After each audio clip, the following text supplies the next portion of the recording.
It is Tuesday night, 2 days after the 49ers absolutely dismantled the Eagles, and about 5 days before they likely do it again to the Seahawks.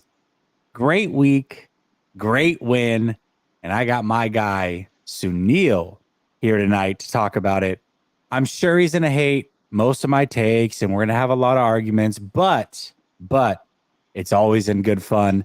We're going to talk about the 49ers victory. We're going to talk about their upcoming game, the outlook on the season, and much more coming up next.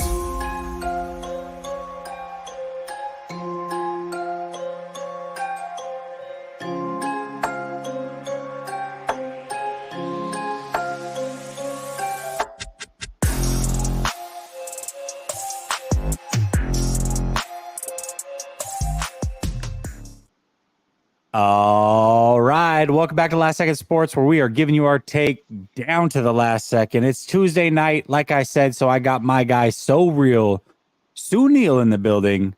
What's up, Sunil? Dat gangsta nerd. For this weekend, this week only, we go on with what Ryan Clark called the 49ers, saying they some gangsta nerds. So in Philly win week, while we still cooking birds, it's not So Real Sunil. It's Dat gangsta nerd. I like it. I didn't even catch the reference. So was he like talking trash about him? Was it? No, he basically was saying that when the 49ers are fully healthy, they are the smartest schematic offense, plus they are violent. And so Marcus Spears was like, kind of like some gangster nerds. And Ryan Clark was like, yeah, they are some gangster nerds. I like it. I like it. All right. We'll take it. It's a positive. I was gonna say, who could possibly be talking trash about the Niners after that game? But AJ Brown. Here we go. Well, he played him. That's totally understandable. So before we get fully into our topics, there is some news to talk about here. That is the 49ers signing veteran safety now, Logan Ryan, and waiving Ty Davis Price. What do you think about the moves here by the San Francisco 49ers as they gear up for their playoff run, Sunil?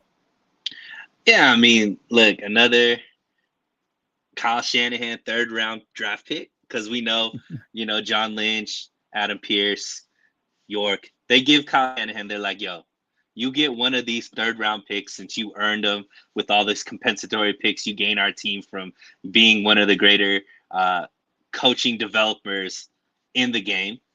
So we're going to give you one of these third-round picks for you to choose. He picked Trey Sermon. They cut him. He picked TDP. They cut him.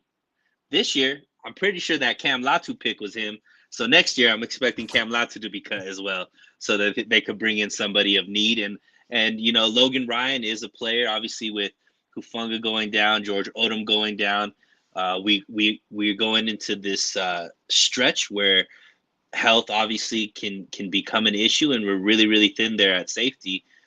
Behind Gibson and Jair Brown. So bringing in a guy like Logan Ryan, who has been on championship teams, won chips, understands what it takes, even if he's not going to be able to play at the level that obviously he was when he was winning those chips with New England.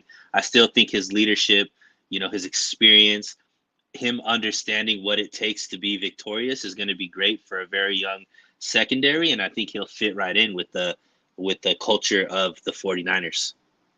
Yeah, absolutely. I mean, I think that's one of the things that I had talked about with this team is the only player I could think of that actually had a ring was, and does Logan Ryan have a ring for sure?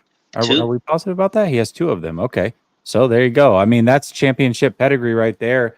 Really only Charvarius Ward is the only player I can think of that had a ring on this team. So yeah, that's a really big get. Obviously, they do need the depth help at safety.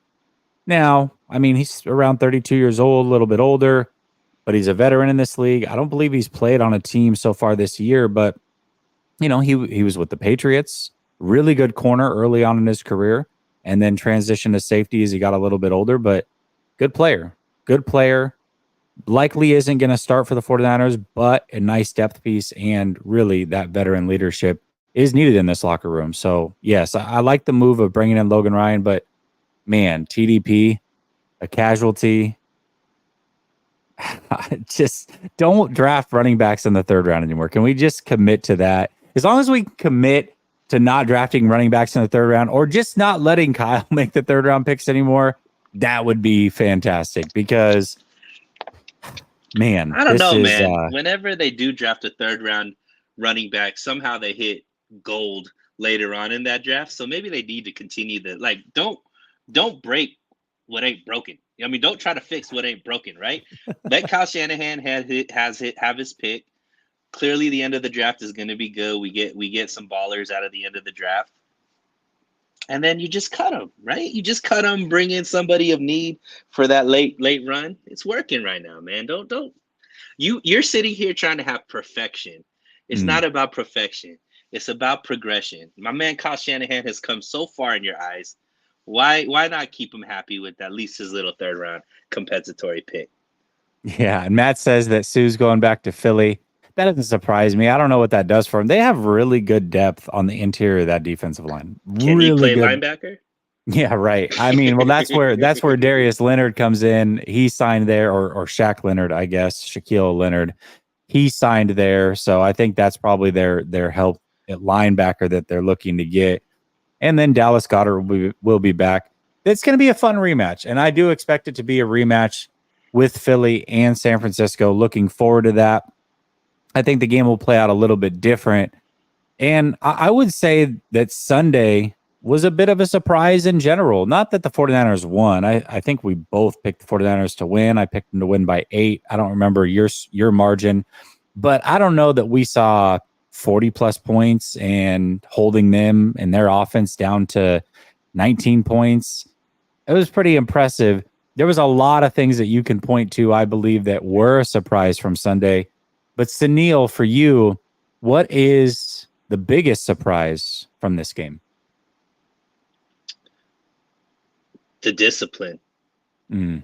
And I want to mention a player. I want to mention two players and then just shout out the defensive line for what they did. The two players I want to mention who I don't think are getting enough praise from the faithful right now, Ambry Thomas, Oren Burks. Two players that have come in and filled in gaps that would have been weaknesses that opposing offenses could take advantage of. I was watching these breakdowns from the day after the game, so Monday, and they were talking about how the 49ers were picking at the third cornerback in for the Eagles, and how Jawan Jennings was getting, being able to win that battle every single time. And then I was watching, breakdowns for all other games, and that's basically what other offenses do, right? They look for wherever the weakness is, wherever the injured player, whoever replaced the injured player, whoever's the backup, and then they run that to that and take advantage of it. We've seen it time after time after time with our defense being able to take advantage of, the third cornerback or, the backup, whatever, right?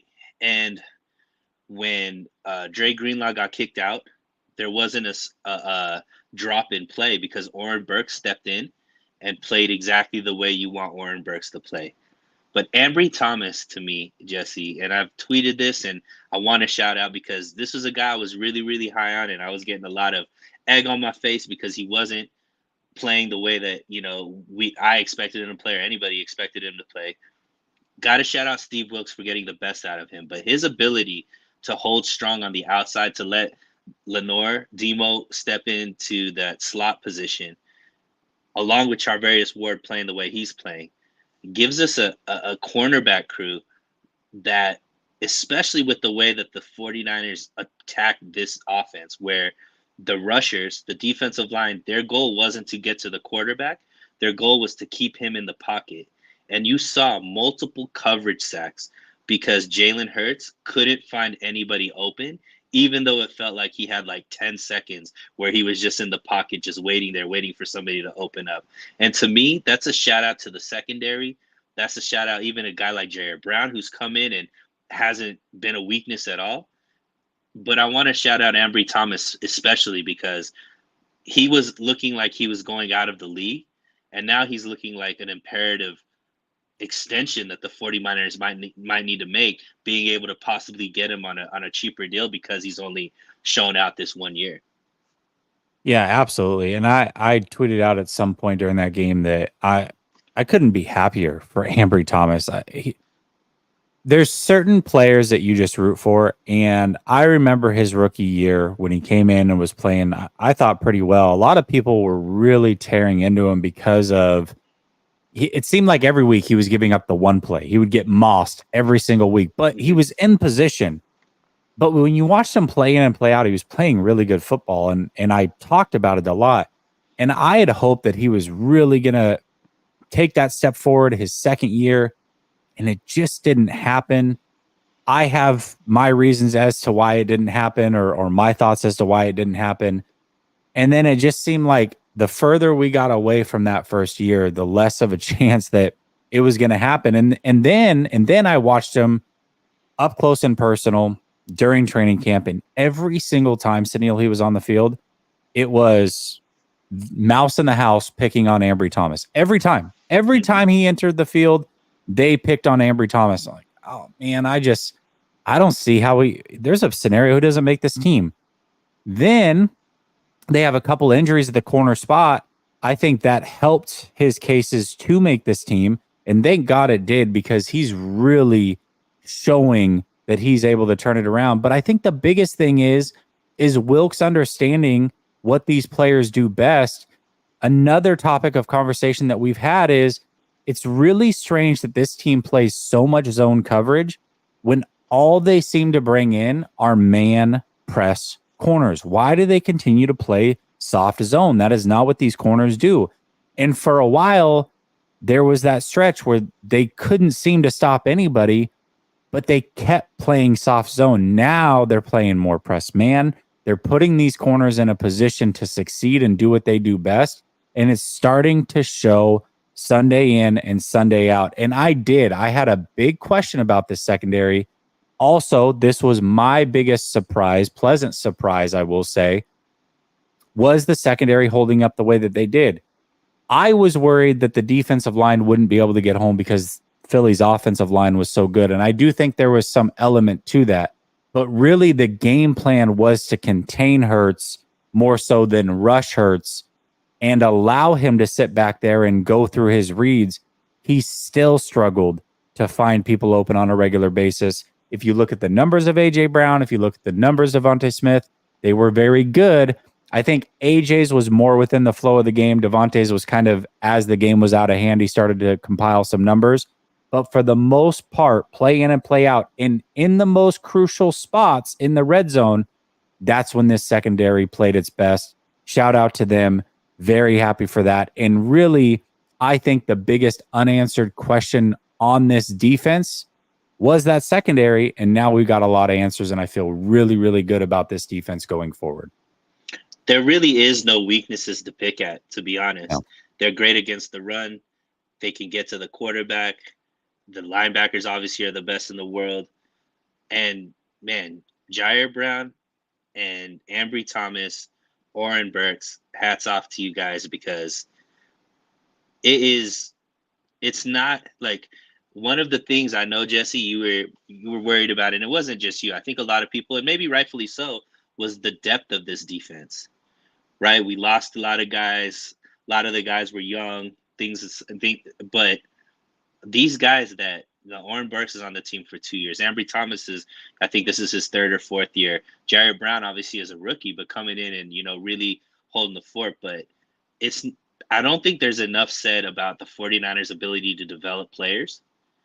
And once again, I'm going to put on my Shanahan hat and say, look, this is another key component to me why Kyle Shanahan is one of the greatest coaches in the game right now. He not only develops coaches the way that we've seen, and that's going to be that's a little Easter egg for an answer later on in the show for me, but these players, you can't say enough the fact that they could just bring in these guys and come in and play pivotal roles in pivotal games. Yeah, most certainly. Cosmo, I know, but what's the alternative? we gotta we gotta be Cowboy fans for a few hours. It's just the way that it is. It definitely does suck, though. I will agree. Matt says intelligently schemed, ignorantly violent. Yep, that's what Ryan Clark said. I And like then it. That's good. That's actually really good. Nee says, thinking about the Purdy MVP convo, I can't recall players ever pushing for a Jimmy MVP. The fact that the defensive leaders like Warner are so vocal, I think it says a lot about how much they value what he does. I think they certainly value what he does. I don't know that Jimmy was ever rightfully in the conversation. When you listen to the way that guys like Eric Armstead talk about Jimmy Garoppolo, they felt like they owe any success in their career to him the way that they talk, because without him, they weren't able to win. And with him, they were. And they really talk glowingly of Jimmy. I think that Jimmy made an impact on this team. Not the best quarterback, but he made an impact on this team positively. And I think that Brock is doing that as well. And certainly, I mean, he's their guy. They should want him to win MVP. CMC should be in the conversation as well. Coach Shanahan talked about that before this last week's game, that he felt like he was the league MVP. So I think either way, this team would celebrate an MVP award going to either one of those guys on this team, and they would do so very willingly. Richard says, I have a question. The stat of 0-34 when down, is that with Purdy as quarterback? And if we put the ball in Brock's hands, do you think he can get it done?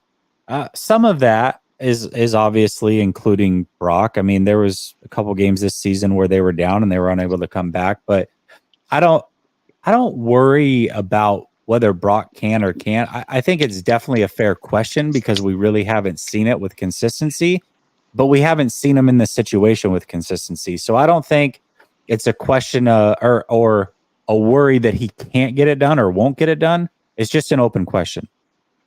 I think we all have the open question. And I don't even think if you really look into it, it's that open of a question. The reality is he's been in 4 situations where he's had to come from behind to win. One was against the Raiders. He did. Second one was against Cleveland. He actually put them in a position to win the game easily with a 40-yard field goal. Jake Moody missed it. One game was against Minnesota. He was concussed in that fourth quarter or whatever and threw 2 interceptions. And then the last game was against Cincinnati, and he just couldn't get it done. So there's 4 opportunities that he's had in his young career. 2 of them, he did lead them back. One actual game winning, one should have been a game winning drive. One game he was concussed, and one game he didn't. To me, this question, I think, is not a fair question to ask, because I think for the opportunities that he has, 50% of the time he put them in position to win. One of them I think you should throw out, because what do you expect from a concussed player? And the other one he didn't. So I don't know. I have no problems with that. I think that's just for people who are having trouble being wrong about Brock Purdy. Not saying you are like that, because I don't think you're saying it from that perspective. I just don't think it's a real question to ask at this point.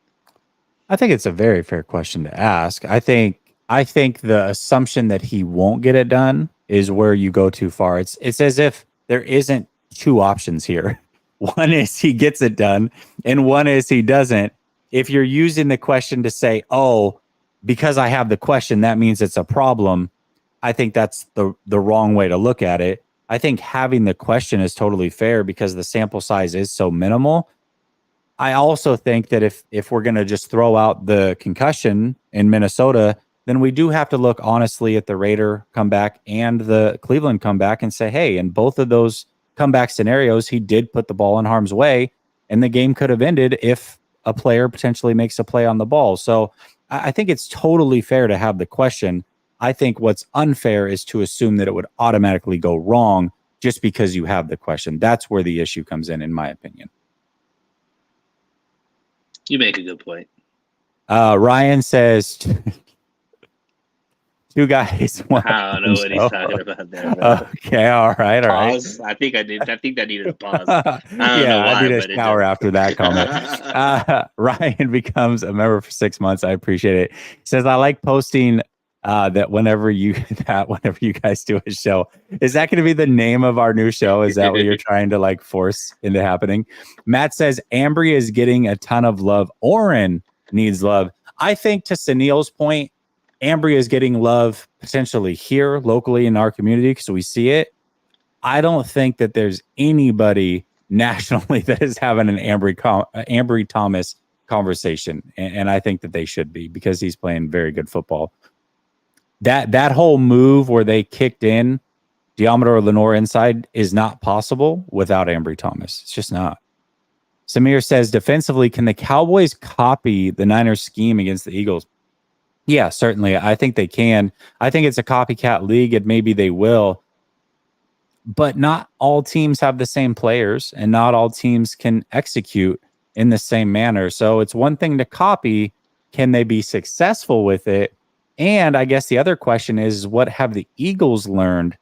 If it is copied, is there something they picked up from this game and they're working on to ensure that it's not a disaster for them again going forward? But I do think it would be wise to at least try to implement some of it for sure.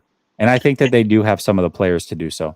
And what a great position for the 49ers to be in, right, Jesse? For the rest of the season, they're going to be able to see how other teams try to copy what they did against the Eagles and see what the Eagles' rebuttal is so that when they do play them later on in the playoffs, like we both think is going to happen, they'll already know what the other move is. You know what I mean? So now they'll be able to have a couple of things to throw at the Eagles, and the Eagles are going to have to, really get deep in their bag with two rookie, coordinators there to try to go up against, Shanahan, who's definitely clicking on all cylinders right now.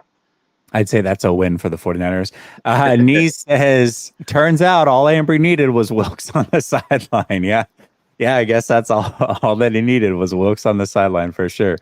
Frank Tom Ocean says, I haven't dropped a super chat in a minute, but I will always drop in to smash the like. As always, great work, Jesse and crew. Go Niners. Frank Tom Ocean, appreciate you as always.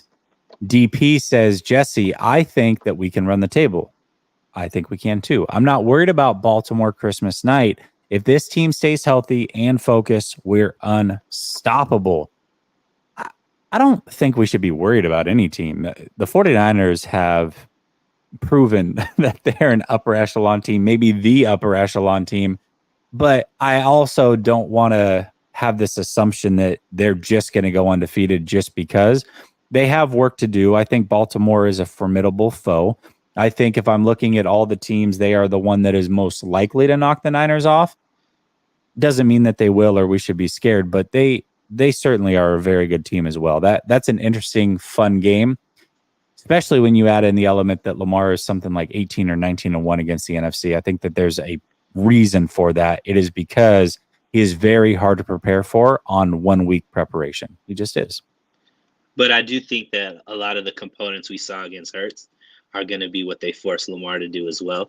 So it's going to be interesting to see. And one thing to think about, I think, you look at the Seahawks, you look at the Rams, those are teams that we've, had some success over the last few years, but both of these teams are desperate because they're in the playoff picture, right? And that hasn't been necessarily the case all the time when the 49ers are playing them. So it's more than a rivalry game. We're going to be playing some desperate teams in the last half of the season. So 49ers definitely have to be focused because they need all of those games as well to guarantee that number one spot, right? So it's nice that everything's meaningful and, nobody's going to get rested. We could just put it that way.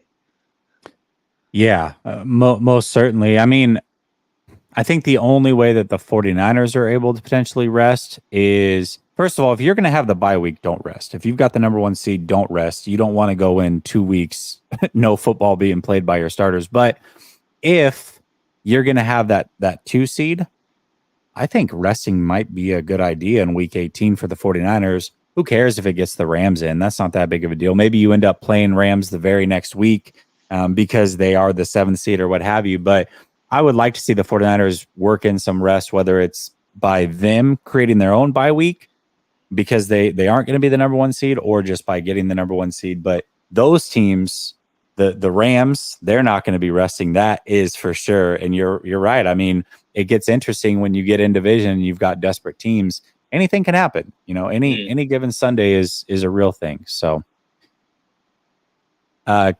Keith Murphy, the unbeaten. Oh, and actually, real quick, I wanted to talk about. You said that you think that the Eagles are going to deploy, or excuse me, the 49ers are going to deploy some of the things that they did in the Eagles game against the Ravens. Ryan said the same thing, and I think you guys might be right. I will tell you the same thing that I told him earlier. I think that would be a mistake. Hurts and Lamar are not the same. I think that the way to attack Lamar is to not all out blitz him, but to send 5, speed up his clock. I think if you give him 6, 7, 8 seconds back there, he's not going to do what Hurts did. I think he will pick them apart. That's just my personal opinion. Maybe try both, mix it in, figure it out. I just don't think that you can deploy the same game plan, because I think that as a passer, stats aside, I think Lamar is just more advanced at going through his progressions and getting the job done in that scenario. But we'll see. I just don't think he has the weapons that the Eagles have. And if the 49ers could shut down his weapons, like Mark Andrews is not there. So I just don't know who he's throwing to. Is Zay Flowers really somebody that the 49ers are going to be that afraid of? I don't know.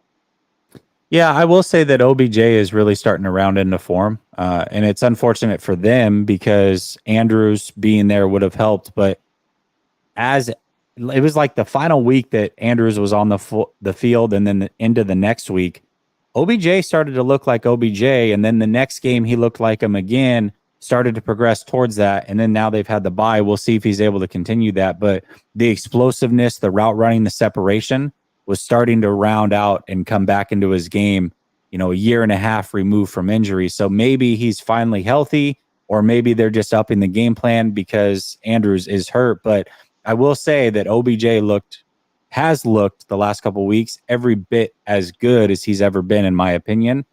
But we'll see if he can keep that going.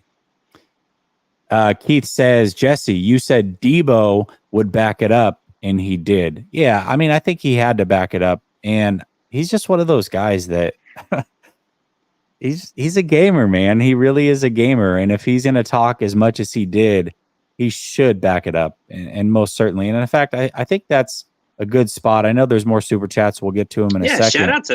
Shout out to the audience right now with these super chats. We haven't had a show like this in quite some time.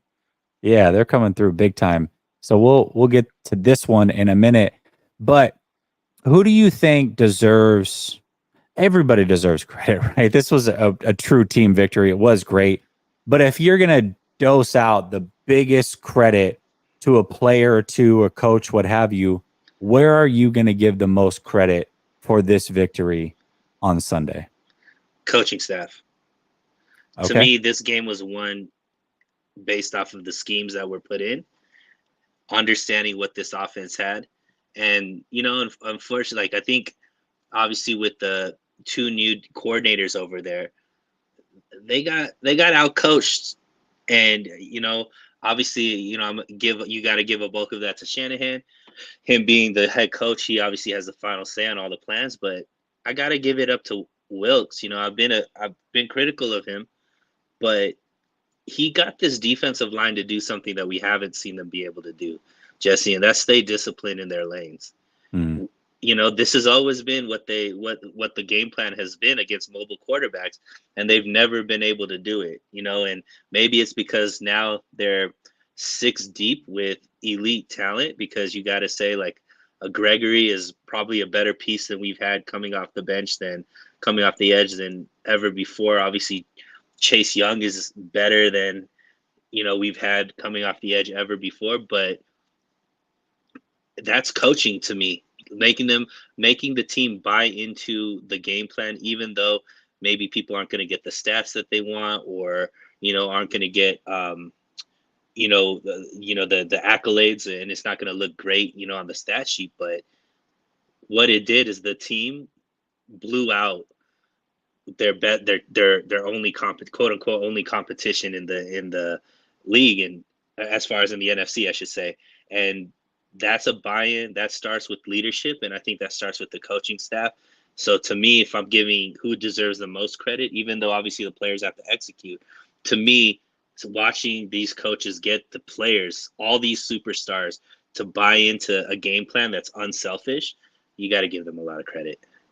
Yeah, most certainly. And it's nearly impossible to argue against the coaching staff because they cover the whole team. And it was such a team victory. The defense did a phenomenal job in their execution. The offense did every bit as good or as well in their execution. I think for me, and like I said, it's almost impossible to argue against that. But I will give a specific player credit, and it is going to go back to a comment that Keith just recently had, and that's Debo. I mean, Debo having his best game after talking trash the way that he did for a year plus. His touchdowns alone outscored the Eagles. His physicalness made the Eagles kind of cower. And I think the moment that he got going and was able to kind of turn it on, they knew that they were in for a fight that they probably weren't ready for, whether it was because the Eagles have played a bunch of tough games, they weren't healthy, whatever you want to say. There was a physicality brought, and I think a tone set by Debo that started a year ago after all this trash had been talked. And for him to deliver at that level, I mean, talk about calling your shot. That was straight up Babe Ruth getting to the plate, pointing over the fence, and then delivering. It was Larry Bird in a 3-point contest shooting the final money ball, needing it to go in, turning around and putting his finger up before he sees it drop. It was that type of situation where he called the 49ers shot. And what also he did by doing that is he forced the rest of the team to kind of own up and say, well, he talked a lot of crap on my behalf. I better be able to back it up as well. He upped the intensity and the pressure on his own team, and all of them were able to go to bat for him and deliver. So if I have to give it to a player, I'm going to give it to a guy that single-handedly outscored the Eagles himself and backed up everything that he had ever talked and then some. Debo Samuel, man, you deserve a ton of credit for the way that this game went. So, but yes, the coaching staff, man, what a game plan on both sides of the ball. It started out rocky. I will say this too, Sunil. It started out very rocky. Those first 2 drives, Eagles going right down, moving the ball, and then the 49ers on the flip side, not being able to move the ball on both sides. It's like, man, what is this game plan? Is it going to be effective? But they stuck with it. They knew exactly what they wanted to do. They knew that once they got going, it was going to be too much. They stuck with the game plan, and it worked flawlessly in quarters 2, 3, and 4. It was awesome to watch. Keith Murphy says, with the roster, we won't trail much. And isn't it Shanahan's job to try to keep him out of adverse situations and build a great team around him? Talking about Brock Purdy. Yes, absolutely. Absolutely it is. And I think he's done a good job of that so far. I think he really has. Keith comes back and says, question, I told my friend that Brock playing at the level he is the best bargain in the NFL. No question. For his price point, and I probably wouldn't trade him for any quarterback while he is under this deal. Thoughts? Brock at this price, and if we're factoring in contracts, is really, really, really hard to trade for any quarterback, even though Mahomes is as great as he is. I think Allen's as great as he is. Some people would say Burrow, Herbert, what have you. At this price point, it would be really hard.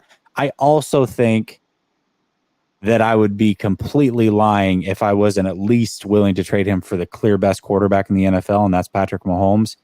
I don't care what the price point is. If you can get Patrick Mahomes, you get Patrick Mahomes. But I don't think there's many quarterbacks at this price point that you would trade him for. And is he the best bargain in the deal or in the league? Yes. Without question, he is. Yes. What about you, Sunil? Yeah, I mean, if you can get if you can sell Brock Purdy high, which means you don't have to throw in any other additional picks, and you could get a Mahomes, a Lamar. Those are the two for me. If I could get one of those 2 quarterbacks, place them in Kyle Shanahan's system, those are quarterbacks that we know don't need superstars around them. And ultimately, that's what the biggest question with Purdy is, you know, how can he make players around him that much better? And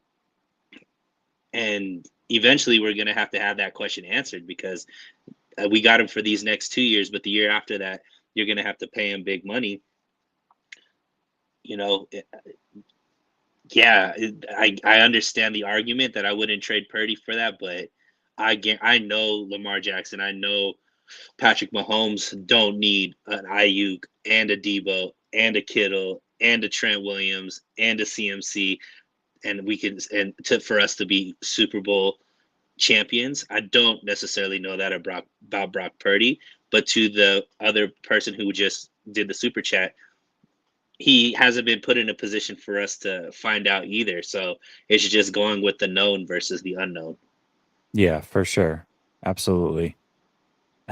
Beats and Meat says nobody has mentioned the baptism that Demo laid on running back Swift at the end of the game. Wow. Yeah, I talked about it in the post game, and to me, that's one of those hits that I think lingers if they play again, or potentially could linger. I don't know if it's as crazy as Chancellor on Vernon Davis, where it completely changes the way that he plays against Seattle. But I think it could. I think if a corner is hitting like that, and you know that you've got linebackers like Fred Warner and Greenlaw, Huff's not out there, unfortunately. But either way, I think that it could make you think twice. So I'm curious to see how it plays the next time that they do play. And is Swift hesitant because of that? I don't know. Wolf Life Wild says often imitated, never duplicated. Niner gang. Yes, absolutely. I think that's going back to the comment of, can the Dallas Cowboys implement the same game plan? Ryan says, here's a $2 super chat and behave. Maybe on behalf of BB, Brother Bob. Brother Bob. Brother Where Bob? is Brother Okay. Bob? All right. I don't know where miss Brother Bob is. Shout out, Brother Bob. Nothing negative to say about Shanahan. Yeah, but he'll get in here. He'll get in here before the end of the show and talk trash to you. Keith Murphy says Baltimore's linebackers are better than the Eagles. Yeah, yes. They're that's one of the few duos, if any duo, other than us that can possibly compete with the 49ers duo. I don't think it's as good. I think the 49ers have the best duo in the league, but that's a very good one. Very good one. Their defense in general is really good. Their defensive scheme is elite. They're doing some good things over in Baltimore for sure. It'll be a fun game. I can't wait for that one. Samir says, +1 to the coaching staff credit. Sirianni kept saying in the post-game presser that they got out coached, in his own words. Yeah, absolutely. If you watch the Eagles pressers, they took a lot of accountability. I mean, they said that they got out coached. They said they got outplayed. They said that they know what they need to work on, and they plan on working on implementing the run better, being more diverse in their offensive attack. And I think that that's a team that going to the Super Bowl, having some Super Bowl champs on that team, having some college football champions on that team, I think that that's a team that will take full accountability and bounce back the best way that they can. I just don't know that it's enough when they play the 49ers, so we will see. Wolf Life says, by the way, thanks for sharing Corey Davis's channel. Rest in peace. Yeah, that whole situation was super sad. That one was brought to me by Bryant Culp, one of the best people around, by the way. If you've seen Bryant, he's super, super nice guy. And he let me know that Corey Davis, who had a channel himself, passed away a couple days ago. And one of the things that he was hoping for before he had passed was to get to 300 subs. He was around 270. I shared it on the channel and y'all blew it up. I think it's over 400 now. So shout out to you guys for doing that. I think that was a really cool thing that you guys were able to do. And certainly rest in peace to Corey for sure. Cryptic says, when it comes to the top teams in the NFC, Dallas, San Francisco, Philly, it comes down to TDs. Difference between 6-0 and 14-0. Niners capitalize more. Yeah, certainly. If that game was 14-0, I think we're looking at maybe a different outcome, and certainly a different score. And it probably comes down to the very end. 14-0 is a very, very different game. Yes, I agree with that. Lob says Chiefs, Ravens, O-lines are top 5 in the NFL. Guess people only looking at receivers when they think of weapons. Yeah, I mean, I think both offensive lines can be had. I think there's some weaknesses there. I think the Ravens O-line's a little bit better than the Chiefs, but I don't think there's any O-line that's perfect. But yes, certainly should be brought up when we talk about it in a matchup. Brother Bob, there he is. There he is. I'm late, and the first thing is Sunil's BS. God hates me. It's like Nice. Novocaine, baby. Eventually it's gonna hit. Eventually it's gonna hit, brother Bob. All right. 49ers with their big victory on Sunday. Sometimes it's hard to take a lesson out of this or something that was learned from a blowout victory. Although it was against a good team, the 49ers have been blowing out a lot of teams.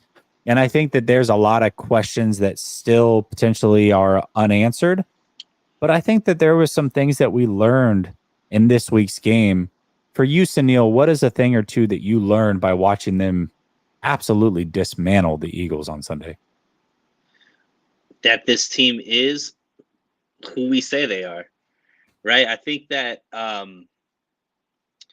one of the things we look at when you have a team that's rated in the top 5 on offense and defense, which the 49ers are, you tend to think, okay, maybe it's opponents, maybe it's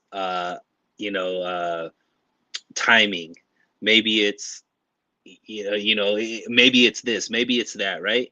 Whereas this team, when they're healthy and they're clicking, the games aren't close, no matter what the caliber of your team is.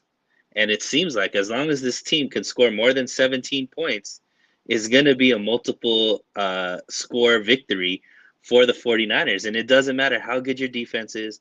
It doesn't matter how good your quarterback is. It doesn't matter what kind of winning streak you're on. It doesn't matter what type of weapons you have. It doesn't matter how good your offensive line is. It doesn't matter how good your defensive line is. This team, if they're healthy and in their bag, is unstoppable. And on either side of the ball and special teams, like, man, these rookies coming in on special teams as gunners, oh my God, the way that they play, like, it must be so fun, Jesse, to be in that locker room right now and be on those practice fields because they got everybody playing at an elite level. So, yeah, I'm just gonna go back to this team is what we thought they were, and look, this is the best chance I've ever seen the 49ers win a Super Bowl in my time, right? And I was around for the 94 Super Bowl, and yeah, that team was pretty dominant, but I don't know if I was this confident in a team being that much better than everybody else in the league.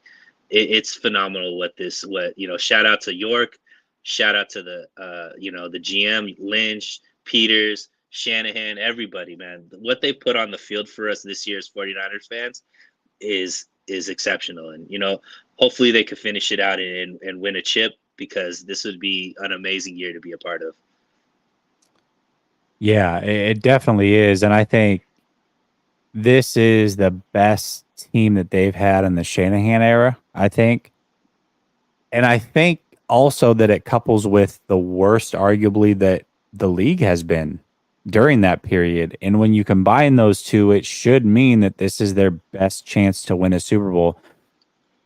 I would say that I also learned that this team, although they haven't won a Super Bowl, and usually it's teams that have won a Super Bowl are the teams that are able to do this, pick and choose your spots, when to turn it up and when to kind of ease off. The 49ers are one of those teams that if they need to turn it on, they have an extra gear that they can go to. And usually, like I said, that takes a championship caliber team. And the fact that they're able to do that tells me that they are a championship caliber team. And I didn't know that they had that gear in them. We saw them do it against Dallas. That was one thing. But to do it in Philadelphia, I don't care who was injured, how many days or how many games they played or how many snaps they played the game before. None of that should have meant that they got beat the way that they did. And that was a thorough domination that the 49ers laid out there. I didn't know that they had that gear. And we learned that they do have that gear. I do want to say this, though, because you brought up 94 and it triggered a thought I was having earlier today. And this was a thought I don't like thinking, but I'm going to put it out there so everybody else has to think about it as well. Do you remember what happened in 94 when the 49ers played the Eagles? I do not. The Eagles smacked the 49ers. Smacked them. Steve Young was benched. It was an awful blowout. And that was kind of the wake-up call game for the 49ers to go on and win the Super Bowl. And I couldn't help but to think of this horrible thought that what if we are to the Eagles what the Eagles were to us in 94 by blowing them out, and now that wakes them up and allows them to go win a Super Bowl. I don't think that that's the case. This game is much later in the season, but it's a thought that I had and a bad one. And so instead of just keeping it to myself like a good person, I'm going to throw it out into the ether and make you all think about it as well, because that's what a real friend does. Pessimistic Jesse strikes again. Sorry, I had to put it out there. Hey, it's your nature. It's your nature. It's your nature to be negative, Jesse. I understand. Matt says, "Can Brother Bob and I get a shout out for the best comment creators?"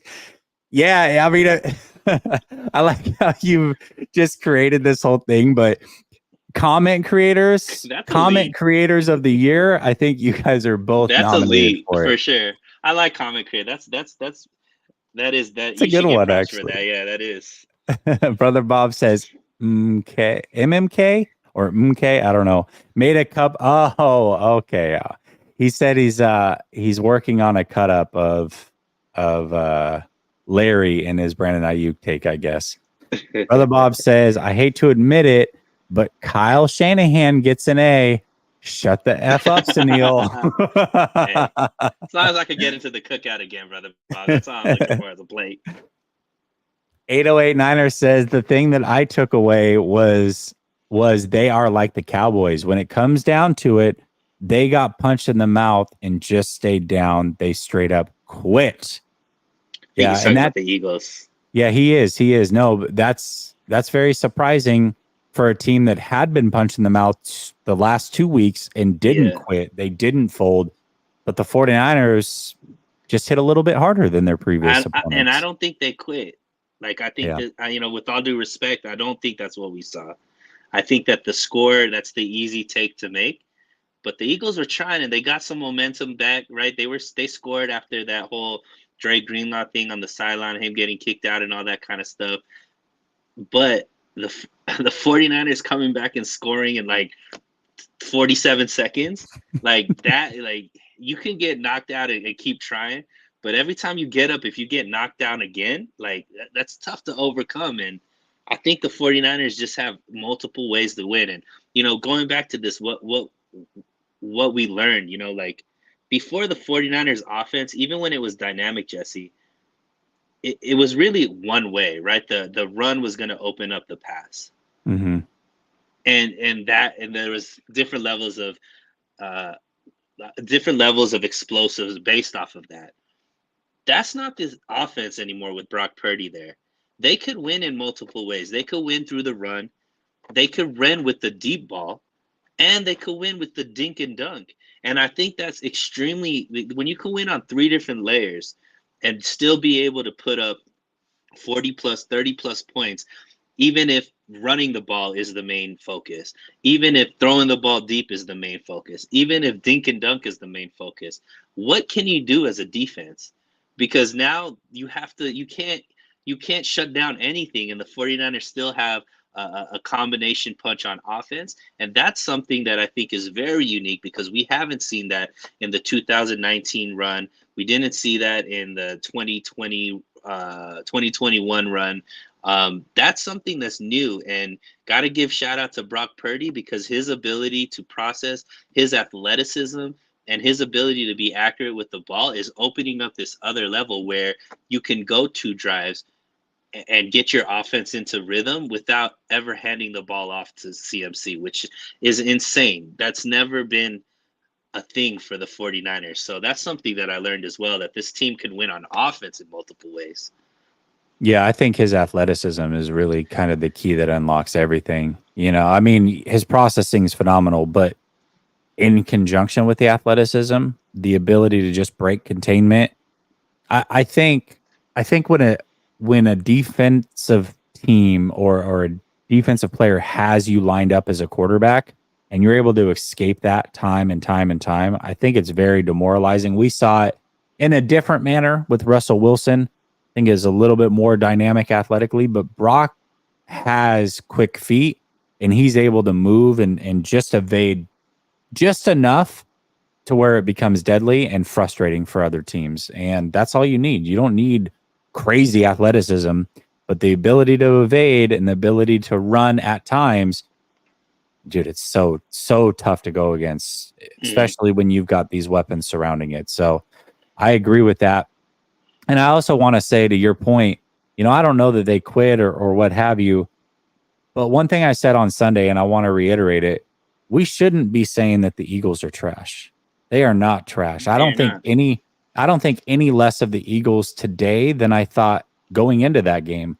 What we should be saying is that's a very good team, but the 49ers are just that good. It's not that the Eagles are bad or that some of these other, Cowboys or whoever are that awful.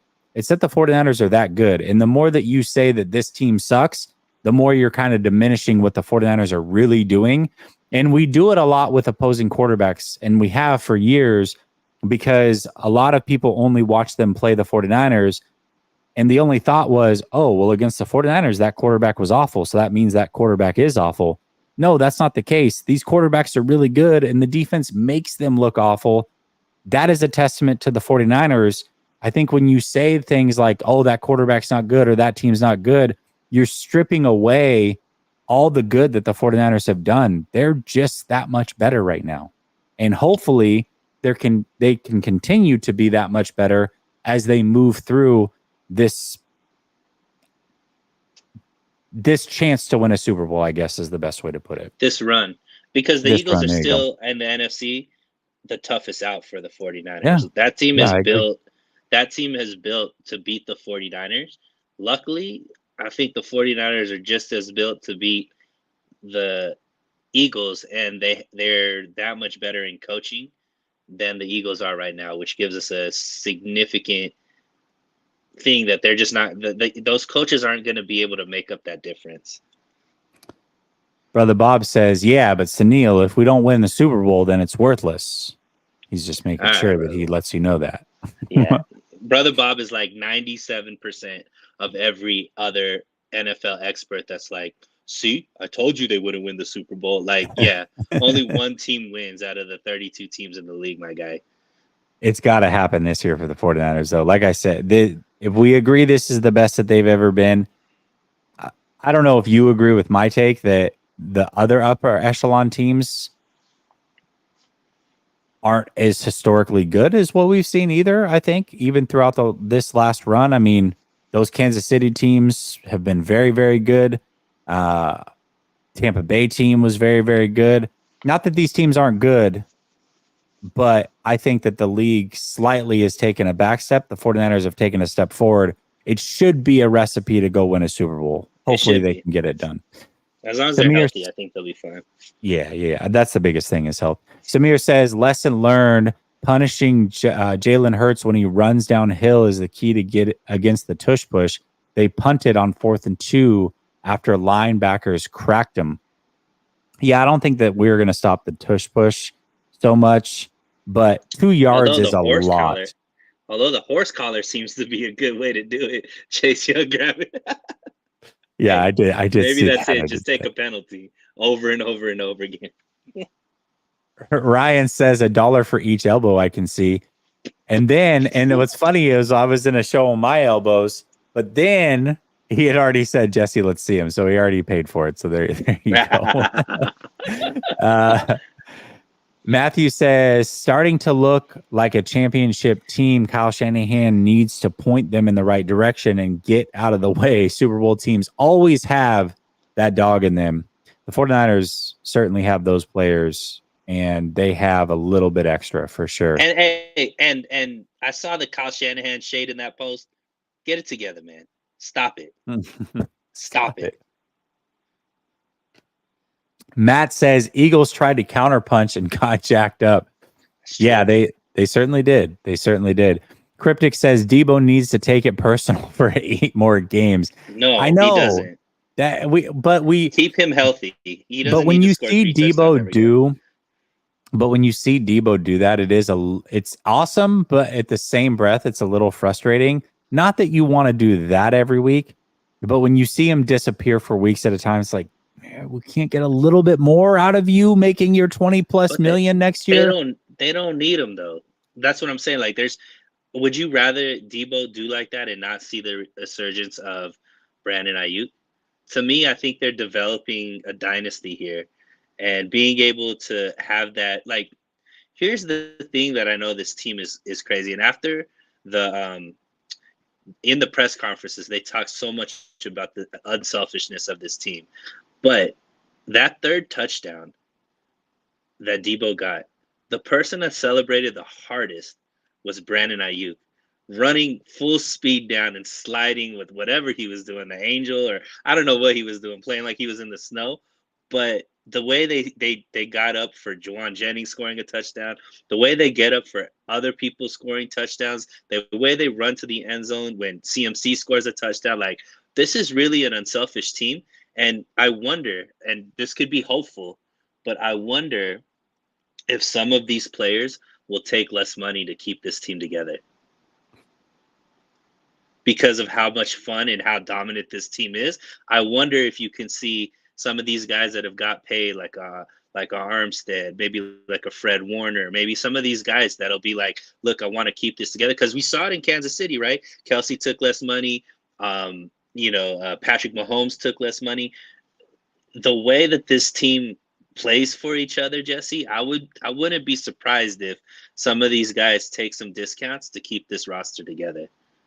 I think second contract discounts, and you did talk about that. Some of these guys that have already gotten paid, I don't think guys like Ayuk who haven't gotten paid are going to take that discount. Money, yeah, and nor should they. But some of these other guys that have gotten the big contract, as it comes around to a second contract or a 1-year deal or what have you, I certainly could see that. Brother Bob says, haha, the Fugly's just trash. That's why Carter cried. Oh, man. Matt says, holy crap. He said dink and dunk and is still alive. It's a weapon. People didn't realize that dink and dunk is a weapon. But in Brock Purdy's hands, dink and dunk puts up 41 points. Brother Bob says, no nails. The whole league is trash except for us. Rude. All right, fair enough. Jamaican boy, man, it's been a while. He says, hey, guys, can you explain why everyone, the fan base, was afraid of Philly but the Niners? Do you think it was just the players having a competitive nature? I think people just respect Philly. It does seem like the 49er fans, though, leading up to that game really took on the personality of the players and the calmness the players had, the confidence that the players had. I think this fan base really embodied that as well. So that's the only thing I can probably point to. Matt says, no horse collar in the pocket. That's true. That's true. Good point. Jalen says, put Big Dom on the Madden 25 cover. Man, what a joke. Oh, dude. Seriously, man. Seriously. Golly. All right. Let's talk about it. This one's going to get Brother Bob going. Do you think Kyle Shanahan should be Coach of the Year, Sunil? Kyle Shanahan is having his best coaching year for the 49ers. And Jesse, I want to bring up some exhibits to make my case. So out of the bye, I think Shanahan had made 3 amazing coaching decisions that have made impacts in 3 big victories after the bye. The first one is coming right out of the bye. He got into Steve Wilkes' ear and said, "No longer are you going to be up in the press box. You're going to come down to the bench." And the reason for that is because this is what my defense feels most comfortable coaching style is a guy on the sidelines. Steve Wilkes has mentioned that has given him an opportunity to relay messaging more quickly to his team. And we've obviously seen the results, how this defense has been lights out against really good offenses since the bye week. So that's week 1. Exhibit 1. Exhibit 2, against the Seahawks, before the game, he goes up to one Charvarius Ward and he makes a executive decision. You are shadowing DK Metcalf. We saw what Charvarius Ward was able to do against DK Metcalf. We saw the kind of game DK Metcalf had. And then we saw the week after against Dallas what DK Metcalf was able to do, putting up 3 touchdowns. Once again, an elite coaching move that made a big impact and got a big victory.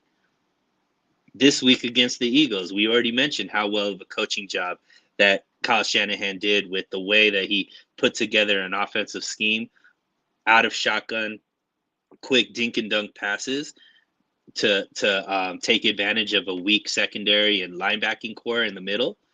And that negated the pass rush that was so hard for us to overcome in the NFC Championship game.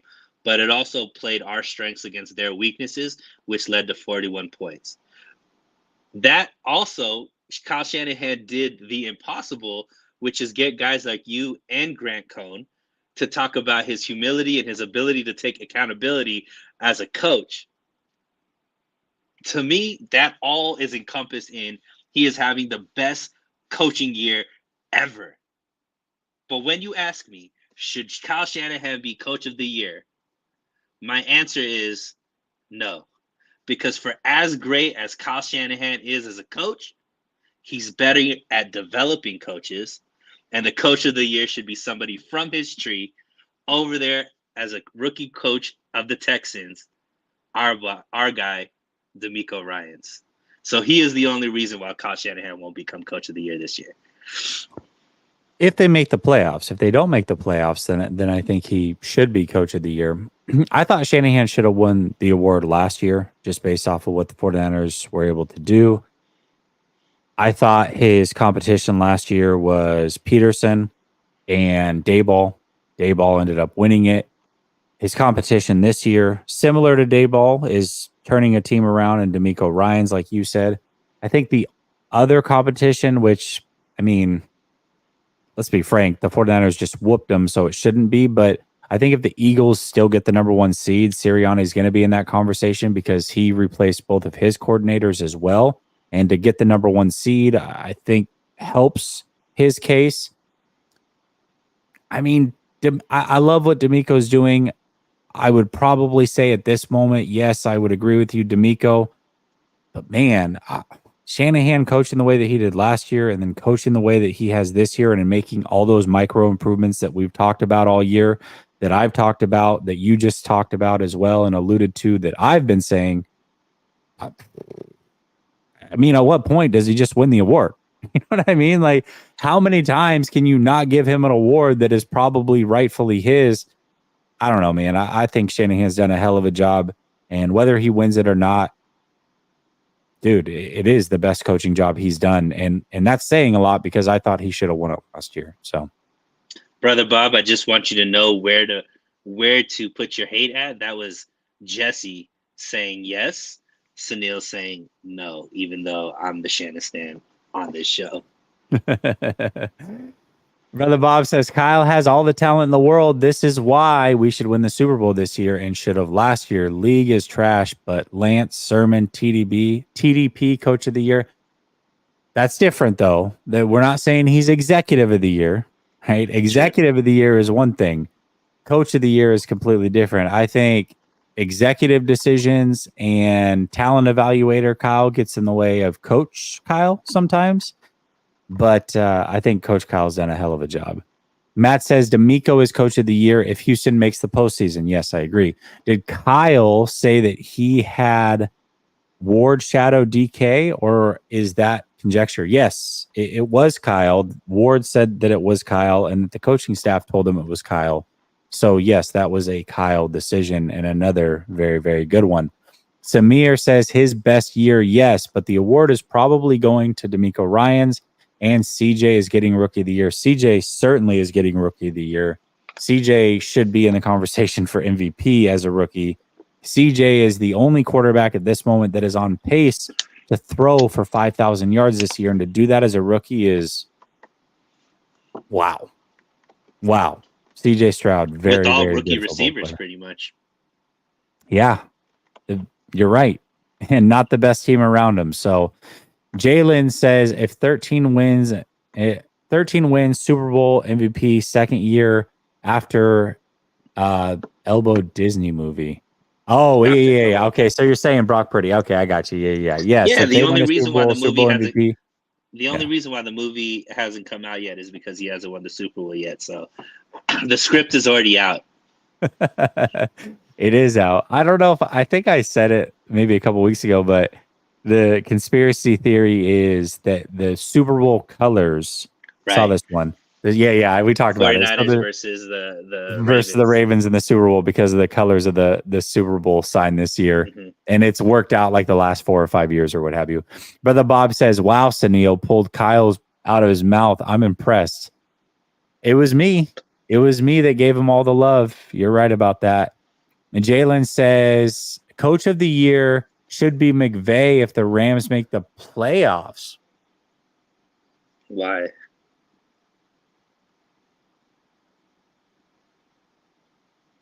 I didn't even think about McVay. If they make the playoffs, I think that's.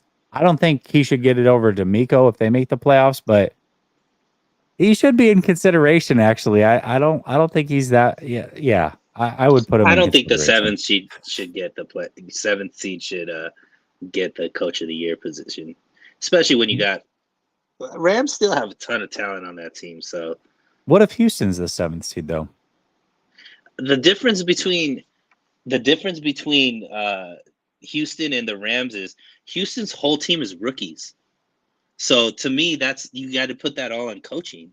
Their number one guy on offense, their quarterback's a rookie. Their 2 best receivers, and prayers up for Tank Dell because he's out for the season. But Nico Collins is a rookie. Tank Dell is a rookie. That's their top 2 receivers. Their best player on defense, Will Anderson, he's a rookie. Like, there's just so many rookies on that team. First year rookie staff, rookie coach. Like, there's so many rookies on there, Jesse, that to me is all coaching. Whereas, with the Rams, they still have Stafford, who's a Super Bowl winning quarterback. They still have Cooper Kupp there. And even though, Cooper Kupp isn't the same Cooper Kupp, they got a rookie in Puka Nacua who is playing lights out. Kerry Williams, their running back, he's been there for 2-3 years. He's a beast, so it's like it's a great job to keep it together, even though they lost, some players, but they still have that Super Bowl winning quarterback. To me, takes away what is the difference between what D'Amico is doing and what McVay is doing. Yeah, I think, but Stafford missed a game or two. And they lost him. Cooper Kupp missed. Yeah, but you've got to overcome that, right, to make the postseason. Cooper Kupp missed like the first 5 games or whatever. I don't know. I'm not saying that he should win it, but I think he should be in consideration if they make the playoffs. I don't think there's any harm making him in consideration. I'm not crowning him or anything like that. Matthew says, yo, I don't want to hear it. Yes, TDP, yes, Lance, etc. Look bad for the GM, but Lynch has CMC, Debo, Bosa, Young, Kittle, all on the same team. Lynch is elite. Lynch has done a fantastic job. I mean, talk about executive of the year. I think that he easily could be in that conversation. So, yeah, for sure. Jamaican Boy says, do you think there is any team left on the schedule that will bring the DBs back down to earth? Ooh, this is a 2-part question, but let's talk about that one. Back down to earth. I mean, if any team, I would have thought Philly. I think the Rams potentially could if they play in that game, assuming that both teams are playing, just because it's the Rams are different. Their receivers are all about quickness. They're smaller. They're not the big guys that you want to get up and press. They a lot of them have two-way releases on every single route, which is super hard to cover. So I think the Rams technically could be a team, especially week 18, where you leave it and go, "Oh man, I thought the secondary was really good, and all of a sudden they're not. We should be worried." I'm actually going to predict the conversation right now. The Rams are going to quote unquote expose the secondary. It's going to be a big talking point going into the playoffs, and then the 49ers are going to look just fine in the playoffs because there is no team that has the quick receivers like the Rams that are unique and play that style. So I could see the Rams potentially doing it, but I don't think that it means anything long term. What do you think, Sunil? My answer would be no. There is no team. Okay. He says, do you think Kyle winning coach of the year will get to his head and mess up the postseason? No, because the award, even if that was the case, is not announced until before the Super Bowl, and that week off, I think, is when the awards are done. So, nope, not possible. And stop with the Kyle Shanahan. It'll go to his head. These narratives need to die. Jalen says the Rams' whole team is rookies. Nacua is a rook. I mentioned most of their team that's not a rookie. Nacua is their only rook. Maybe offensively. I think defensively they have a bunch of kind of no-name guys too, and their defense is done pretty good. I think you're just not willing to give Sean McVay any credit. Sean McVay's already been coach of the year. Brother Bob says, nice to Neil. Now I'm mad at Nails. First the Bengals, now this. Get him, Brother Bob. Hey, did you see the Bengals have an elite quarterback now too? Did you see what he did yesterday? Sure did. Might be elite. Matt says Nico drafted in 2021. But he was out. Nico Collins. What was that? Wasn't he out all last season? I don't know. But what has Nico Collins really been before this year? I don't know. Maybe he's been okay. Jalen says Harbaugh winning coach of the year though for the AFC is tougher than the NFC. Are they though? Harbaugh's a good coach too, man. I like Harbaugh. I just don't think that. I think it's clear that when Lamar's in, they just win a lot, and when he's not, they don't. So I mean, as long as Lamar's healthy, I don't know. I think he's a great coach, but I don't think he deserves coach of the year. Brother Bob says, listen, Sanders, if we don't win the Super Bowl, then what? Useless. I don't want to be like Marv Levy's Bills or the really old Vikings. Think Bill Walsh tradition. I agree. I don't think Sunil wants to not win a Super Bowl either. I just think they've developed a dynasty. I think that the patience that this fan base has had will lead to multiple chips with this regime, which is what I've been screaming from the top of my lungs year after year, talking about just see what is being built here. And I think we're going to start seeing the fruits of their labor. Yeah, I think so too. I think that as long as they win a Super Bowl this year, I can see that happening. If they don't, I'm going to be really worried about it happening anytime soon. I just got to be real with you. But I also think that it feels like their year. It really does. But we'll see. All right, last thing here. Yes, the 49ers won. Yes, the 49ers look fantastic. But no, the 49ers still aren't perfect, and no team ever is. Maybe you think they are, Sunil. Maybe there's no adjustments that you would make for this team going forward. But maybe there is. Do you have any adjustments or small tweaks that you would make down this stretch run for the San Francisco 49ers? I'm still more comfortable with Feliciano in at right guard than Burford. Thank you. And I tweeted that's the right answer. And it didn't necessarily really was a big deal last week, but I do think that having McKivitz, McKivitz held up too, so got to give them props. But am I confident that McKivitz and Burford are going to be able to hold up week after week after week? I don't have that confidence. I do have confidence in Feliciano though, so that would be the tweak that I think. I'm wondering why they did go back to Burford. I thought that they had like an out with Feliciano and Burford just easing them in or just saying, hey, we're going with the hot hand or whatever. But they did put Burford back in there, and look, it didn't harm him this game. But to me, I would want the starting lineup to have Feliciano in there. Completely agree with you. And the plan was to rotate them, is what Kyle Shanahan said. The plan was to, one drive in, one drive out. But he said that Burford played so well that he just kept him in there. I think Burford had some moments where he struggled a little bit early. The sack was kind of on him, and then he had the false start. I think he turned it around and actually played really well. That being said, I trust Feliciano more. I think Feliciano is just a better player at this stage, and I think Burford can be fine. I still think that he's developing just fine, but if the goal is to get the best players on the field, I think at this moment for this run, Feliciano is the better option, and that is the only adjustment that I would make is to get him on the field. Now, again, much like they kind of fell into the luck before with Burford being injured, sounds like he's now hurt his other knee. Don't know that that's necessarily going to keep him out of this game, but if it does, and Feliciano comes in and plays really, really good again, maybe that's enough for them to be like, okay, we've seen enough. We're going to go that route.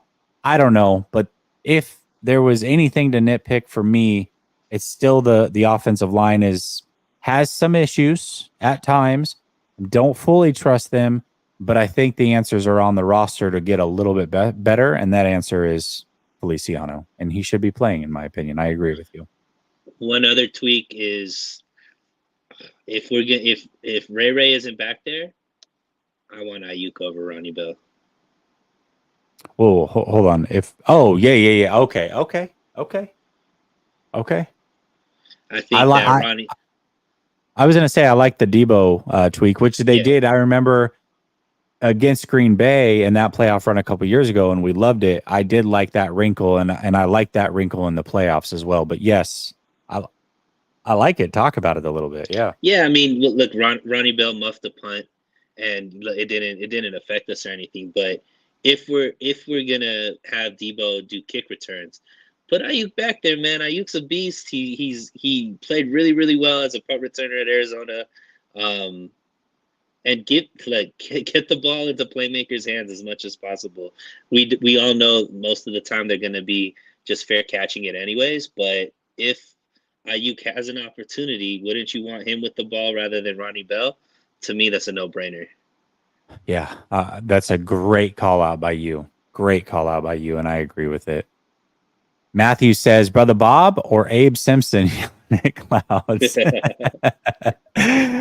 Severe says, nitpicking, want better effort from Debo on fakes. It's just who Debo is, man. It's who Debo is. He doesn't carry out the fakes the best. And I agree with you. Brother Bob says, Abe Simpson is my favorite character. Now respect your elders. Of course, he's your favorite character. 808 Niner says, stop blitzing on 3rd and long and kick coverage. Kick coverage is a good fair call out because they have been shaky on that every now and then. Yeah, but certainly. Once again, I want to give props out to Luter. Womack, I know Womack's injured right now, but these guys are playing amazing in special teams. And once again, shout out to Adam Peters and Lynch for finding these guys year after year after year. Special teams is getting super banged up, though. I mean, I think Luter also has an injury. I mean, there's some things going on. So hopefully the special teams. Yeah, exactly. So hopefully special teams can keep things going. Jalen says, need to get Juwan more involved, open BA and Debo. I think it's hard to get him more involved. I like when he is involved. I think he does good things, but you can't really game plan for him to be more involved, in my opinion, Jalen. I just think that these other players there's too many good ones. He's the fifth option. Joey Mellon says, do I play DK in fantasy this week? What are your other options? Joey, real quick, throw out your other options, and I'll let you know what my opinion is. Yeah. Dwelly's out. Yes. Who do you think? Is it just Charlie Warner goes in, or you think that's enough? I mean, I know he's not a big play, but it does mess up, I guess, the depth chart a little bit with the tight ends. Yeah, I think you just elevate Willis. elevate Willis and see what he can do. I think Willis did great in training camp. I think he did really good. I think he's a pretty good player. I would elevate him. I don't think that there's anything that Dwelly brings that Willis can't, I guess. Mhm. So I would say I think they just yeah, I think that's fair as well. But special teams wise, you're gonna need some players and hopefully Willis can provide some of that as well. Joey, I don't see your other receivers in there yet. I'll check in a second. Black Suburban says, anyone else notice that we play Thanksgiving, Christmas, and New Year's Eve this season? I knew Thanksgiving and Christmas. I didn't even pay attention to New Year's Eve. That Christmas one's going to be fun. I boy's can't gonna wait be for that there. one. Your Yeah, boy's gonna be there. there. It's my son's favorite team. That's going to be a fun one to watch with him. Can't wait for that one. We are talking to Zach Ertz per reports. I didn't see that. Yeah, That's he's trying to choose between the Niners and the Eagles, it looks like.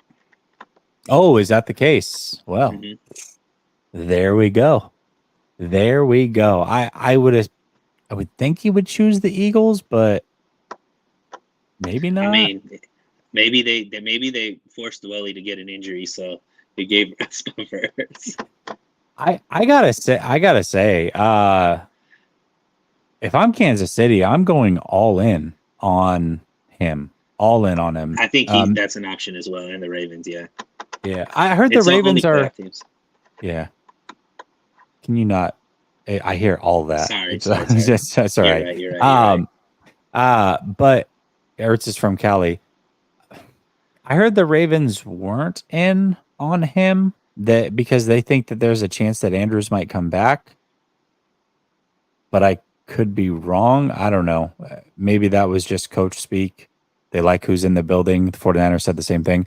Samir said, I had the same fantasy issue. DK, Smith, Downs, and Amari probably injured. Pick 2. I think you roll with your studs. I would go with Smith and DK. Me as well. Both of those teams are in meaningful games. Yeah. I mean, And DK have the obviously better quarterbacks. Yeah, obviously DK going against San Francisco, and we saw what it looked like a couple weeks ago, but I think DK is a good enough player potentially to where he can break out of this. I don't think as highly of him as I do AJ Brown by any means, but he's clearly better than any other option there. So Amari, we don't know who's throwing it to him, and he's injured.